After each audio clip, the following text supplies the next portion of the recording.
नागपूर रायपूर राष्ट्रीय महामार्ग क्रमांक 53 वरील सौदंड भागात विरुद्ध दिशेने येणाऱ्या ट्रेलरनं ट्रकला जोरदार धडक दिली। या अपघातात ट्रेलर चालक गंभीररीत्या जखमी झाला असून या भीषण दुर्घटनेमुळे काही काळ महामार्गावरील वाहतूक खोळंबली होती।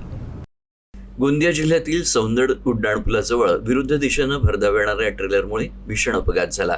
सडक अर्जुनीकडून साकोलीच्या दिशेनं येणाऱ्या ट्रेलरनं वाहतूक कोंडी टाळण्यासाठी चुकीच्या दिशेनं पुढे जाण्याचा प्रयत्न केला। त्याचवेळी मुंबईहून रायपूरच्या दिशेनं फळांची वाहतूक करणारा ट्रक त्याच्या मार्गाने येत होता। विरुद्ध दिशेनं येणाऱ्या ट्रकचा अंदाज न आल्यानं ट्रेलरनं ट्रकला बाजूनं जोरदार धडक दिली।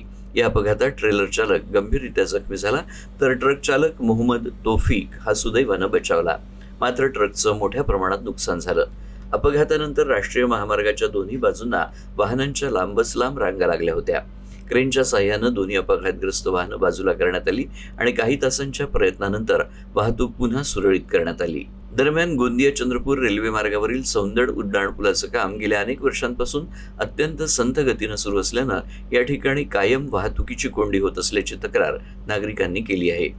कोंडी टाळण्यासाठी अनेक वाहन चालक विरुद्ध दिशेनं वाहन चालवण्याचा धोका पत्करतात आणि त्यामुळे वारंवार अपघात घडत आहेत। उड्डाणपुलाचं काम तातडीनं पूर्ण करून प्रभावी वाहतूक व्यवस्थापन करावं अशी मागणी जोर धरू लागली आहे।